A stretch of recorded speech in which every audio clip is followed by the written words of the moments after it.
Did you know that over 70% of people over 50 feel invisible?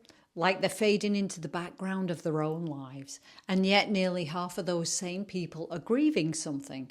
Not just death, but things like lost dreams, identity, youth, routines, health, relationships.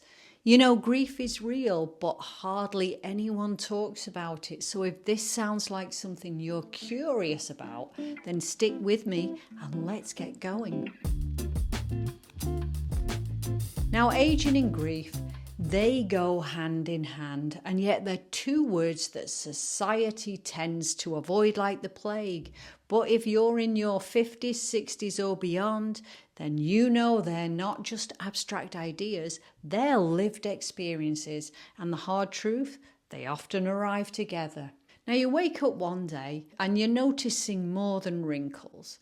You're feeling this ache that you can't quite name. Maybe it's the loss of a parent or a divorce after decades, or the retirement that felt more like rejection than reward. Or maybe it's all of it, piled up, compounded.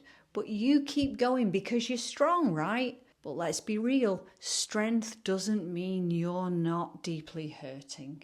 You see, the struggle with aging and grief isn't always loud. Sometimes it's in the quiet moments, when the house is still and no one needs you the way they used to. When your body starts whispering and then shouting, hey, things are changing. Or when you open social media and feel 10 steps behind, like you missed the memo on how to age gracefully with green juice and yoga. But here's the thing, aging is not the problem and grieving is not a weakness. The problem is that most of us have been conditioned to see both as something shameful. We're told to stay strong, stay young, and just move on. Well, that's all a big old crock, because when it comes to grief, we don't move on. We move through it. And you know, that journey can sometimes feel invisible, especially when no one's checking in on you, when everyone assumes you're fine because you're not crying on the bathroom floor anymore. But the emotional residue, it's still there. See, grief lives in your cells, and when it goes unspoken, it can show up as anxiety, exhaustion, overeating, drinking a glass of wine every night to take the edge off, or just that lingering feeling of being stuck. Now, let me tell you about a woman I spoke to not long ago. Let's call her Carol. Now, Carol's in her 60s and she lost her husband about 5 years ago. She's raised 3 kids and on paper she looks like she's doing really well. But she told me, you know, I don't know who I am anymore. I used to be his wife, a lover, a friend, and now I'm just here. That's unseen grief. It's not loud, it's quiet, and it steals your identity, your confidence, your joy, and even your drive. And now another client, Maria. Now she didn't lose a person, but she lost a job at 59, and suddenly no one seemed to need her experience anymore. And she said, I felt like I'd expired, and it broke my heart. Because aging isn't an expiration date, it's an evolution. But sadly, society rarely reflects that back to us. You know, even our relationships change. Friendships fade, partners drift, kids move away. And if you haven't processed old grief, then each new loss will reactivate the past like a fire alarm, loud, overwhelming, and hard to shut off. And let's not forget about body grief. Oh yes, it's a real thing.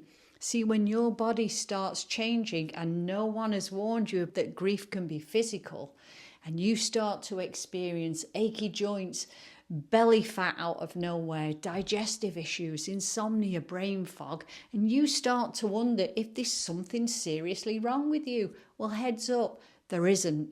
This is grief in midlife and it just looks different. So what do you do with all of this? Well, here's what changed everything for me and so many of the women I work with. Firstly, you name it. Don't spiritual bypass it. Don't numb it with wine or busyness. Call it what it is. This is grief, it's loss, and it flipping hurts. Next, honour it. You're not broken, you're becoming aware. You see, grief isn't a straight line. It's messy, cyclical, and deeply personal, and you don't owe anyone a timeline. Next, reclaim your identity, because you're not just a mother, a wife, a daughter, a role.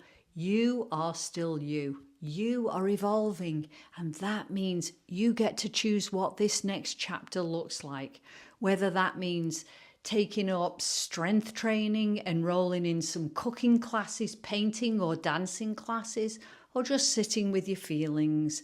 This chapter is yours, and the best thing is you don't need to be who you used to be. You get to become someone new, wiser, deeper, softer, in all the right ways.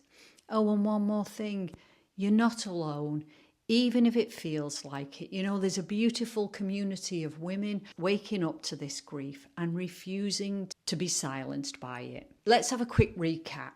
Aging and grief often go hand in hand. It's not just about the loss through death, it's about the millions of tiny goodbyes we experience as we grow older.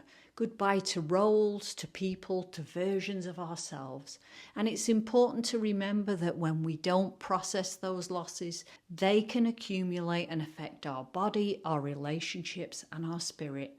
But here's the beautiful part. Grief isn't the end, it's a portal. It invites us to pause, to feel, and then choose again. You're not behind, you are not broken, you're becoming, and that is sacred work. So let me ask you, what's one part of aging or grief that surprised you the most? Was it a moment when you didn't expect to feel so much? A relationship that ended and still lingers, or the loss of youth, purpose, or connection? Drop it in the comments. Your story matters, because when we start to speak it, we start to heal it. Now, if this conversation resonated with you, hit that like button so I know you're out there. Subscribe for more videos like this, because you deserve support on this journey, and share it with another woman who might be sitting with silent grief right now. Let her know she's not alone either. And if you're ready to go deeper, I've got free resources and guided meditations over on my website, and you'll find the link in the description. Remember, midlife isn't the end of your story.